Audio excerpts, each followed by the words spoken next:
नमस्कार, आप देख रहे हैं अखंड भारत टीवी और हमारे साथ स्टूडियो में इस वक्त मौजूद है भारतीय महासंघ के अध्यक्ष श्री विनोद झा जी और उपाध्यक्ष नीतू मिश्रा जी। तो इस वक्त मैं उनसे कुछ वार्तालाप करूंगा और उनके पार्टी के बारे में जानना चाहूंगा कि उनकी क्या एजेंडा है।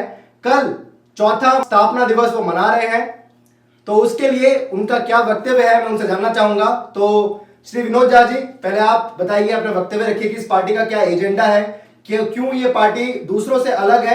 देखिए, हमारा पार्टी भारतीय महासंघ पार्टी, ये सभी संघों अभी सभी धर्मों की पार्टी है और हमें सभी को लेके साथ में एक साथ लेके काम करना है, देश को आगे बढ़ाना है। सभी जाति धर्म एवं जो मजहब है, लिंग है, सबको एक साथ लेके मिल के साथ चलना। जो अभी भिन्न भिन्न जातियों में विभक्त होकर पार्टी जो है एक जातियों की पार्टी बन के रह गई है, उसे हमें सभी जातियों का जो है, जैसे आरएसएस हो गया, जैसे आपका भारतीय जनता पार्टी हो गई, जैसे आपका आम आदमी पार्टी हो गई, तो सब अपनी अपनी जो है अपने अपने एजेंडा को लेकर चल रहे हैं। लेकिन उसमें सारे में जो जाति प्रथा का एक जो है भूसी आती है, वो हमारी पार्टी जो है भारतीय महासंघ पार्टी, हमने भारतीय महासंघ रखने का सबसे मुख्य मुद्दा वही हुआ कि भाई भारत में जो अन्य अन्य विभक्त जातियाँ प्रथा सारे जो चल रहे हैं, आज बहुत बुद्ध को लेके चल रहे हैं कि बुद्ध को वो करना है। लेकिन जितने भी देवी देवता हैं या कोई धार्मिक, जैसे पंजाब के पंजाबी हो गए, गुरु गोविंद सिंह हो गए, या मान लीजिए गुरुदेव हो गया, साहेब हो गए, चाहे आपके जो है ये अम्बेडकर जी हो गए, चाहे गौतम बुद्ध हो गए, जैन धर्म हो गए, तो सारे धर्म जो है एक ही चीज़ सिखाता है कि सब आपस में मिल करके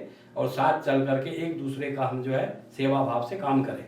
लेकिन वो नहीं हो पा रहा है। सब अपने अपने धर्म की आड़ में दूसरे से जो है कटुता रखते हुए देश में काम कर रहे हैं।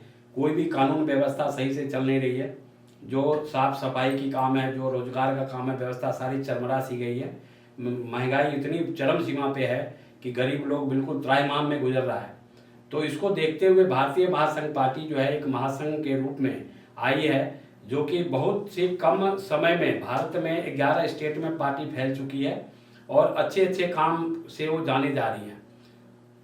अच्छा, अन्य पार्टी जो है वो कहीं ना कहीं जातिवाद को प्रमोट करती हैं और शुरुआत तो उनकी अच्छी होती है, पर वो कहीं ना कहीं एक विशेष जाति को, एक विशेष धर्म की तरफ उनका झुकाव है। तो आपकी पार्टी का एजेंडा है कि लोगों का जो उनका समाधान करे, तो वो आप कैसे समाधान कर पाएंगे?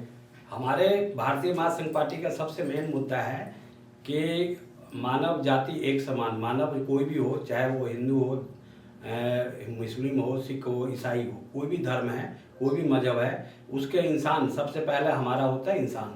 इंसान होने के बाद ही वो चाहे हिंदू हो चाहे मुस्लिम हो, पैदा ही सारे हिंदू ही होते हैं, सारे सनातन धर्मी होते हैं, और आने के बाद जो है वो नीचे आकर के जो है वो अपने धर्म में परिवर्तन करते हैं।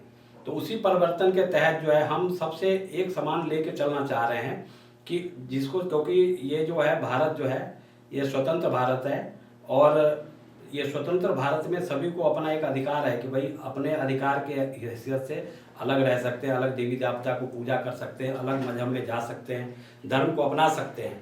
लेकिन उस धर्म को अपनाते हुए, लेकिन ये नहीं है कि उस धर्म के आड़ में हम गलत कार्य करें। अच्छा, अल्पसंख्यक के लिए कोई, जो अल्पसंख्यक है उनके लिए कोई विशेष योजना? अल्पसंख्यक का विशेष योजना यह है कि उनको सबसे बड़ी बात है कि शिक्षा की दायरे में लाने की जरूरत है, क्योंकि अशिक्षित होने के कारण जो है सबसे ज्यादा जो घृणित कार्य है उन्हीं के द्वारा किया जाता है। उसमें सुधारने का उनकी गलती नहीं है, क्योंकि जो भी उनका शुरू से चलता हुआ आ रहा है, उस आते हुए में जो है दिशा जो है, क्योंकि अभी जितने भी चाहे देशद्रोही कार्य है, कोई गलत कार्य है, वो उन्हीं में उनका नाम आता है। वो आने का सबसे बड़ा काम है कि शिक्षा की अभाव।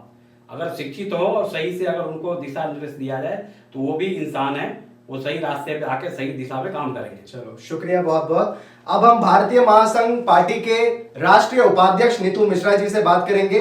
तो मैम, हम जानेंगे कि इस पार्टी का अगले 4-5 सालों में एजेंडा क्या रहेगा और कैसे ये राष्ट्रीय स्तर पर काम कर पाएगी। हमारी जो भारतीय महासंघ पार्टी है अभी 11 स्टेट्स में चल रही है और आने वाले 4-5 सालों में हमारा एजेंडा यही है कि हम पूरे भारतवर्ष में इसको फैलाएं और हम जो खंड खंड भारत है उसको अखंड बनाएं।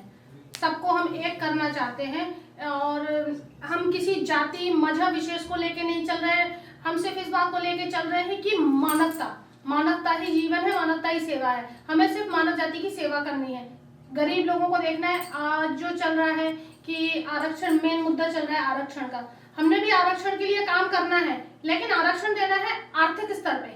कि जो गरीबी रेखा से नीचे है उनको आरक्षण दिया जाए। इस विषय को लेके हम आगे बढ़ रहे हैं। तो पब्लिक की जो होती है वो 3 मांगे होती हैं, शिक्षा, स्वास्थ्य और उनके लिए रोजगार। तो इन तीनों पे क्या कहना है आपका? मेरा ये कहना है कि शिक्षा, स्वास्थ्य और रोजगार सबको मिलना चाहिए और हमारी पार्टी इस दिशा में पूरा काम कर रही है और हर किसी को शिक्षा, स्वास्थ्य और रोजगार मुहैया कराया जाएगा। मतलब जो अल्पसंख्यक है उनको भी ये विशेष, सभी को बिल्कुल, उन शिक्षा की तो उनकी बहुत ज्यादा आवश्यकता है और जो पिछड़ी जाति है उनके लिए भी। बिल्कुल, सबके लिए, हमारे लिए सभी लोग एक समान है। हम ना यहाँ पे देख रहे हैं अल्पसंख्यक, बहुसंख्यक, उच्च जाति, पिछली जाति, ये सब नहीं देख रहे हैं। वो एक मानव है। अखंड भारत का सपना आप कैसे देखती हैं? अखंड भारत का सपना हम ये देख रहे हैं, इसलिए देख रहे हैं कि हमने सबको एक करके चलना है। आजकल अब लोगों को के अंदर ना जागने लग गए हैं, लोग समझने लग गए हैं कि हमने बट के कुछ नहीं मिलेगा। बटने का मतलब ये हो जाता है कि डिवाइड एंड रूल, हम बट रहे हैं तो कोई और हमारे ऊपर शासन कर रहा है, तो हमने सबको एक करना है। तो नमस्कार, आपने देखा कि हमारे साथ कैसे राष्ट्रीय अध्यक्ष जी भारतीय महासंघ पार्टी के विनोद झा जी और नीतू जी जुड़ी हुई थी और उन्होंने अपना वक्तव्य रखा और उन्होंने ये भी संदेश दिया कि वो बिना किसी जाति विवाद के वो देश को आगे चलाएंगी और उन्होंने ये वक्तव्य रखा कि पार्टी को आगे बढ़ाना है। अगले 4-5 सालों में पार्टी बहुत ग्रो करेगी, नेशनल लेवल पे काम करेगी। कल जो है इनका स्थापना दिवस है, 14वां स्थापना दिवस, उसमें आप आ सकते हैं और पार्टी की योजनाएं कल बताई जाएंगी और जिसको भी दिक्कतें हैं आम जनता को, तो वो आके पार्टी के समक्ष अपनी प्रॉब्लम्स जो है वो बता सकती हैं और हमारे साथ अध्यक्ष जी हैं और उपाध्यक्ष जी हैं, वो आपकी समस्याओं का समाधान करेंगे। तो बने रहिए अखंड भारत टीवी के साथ।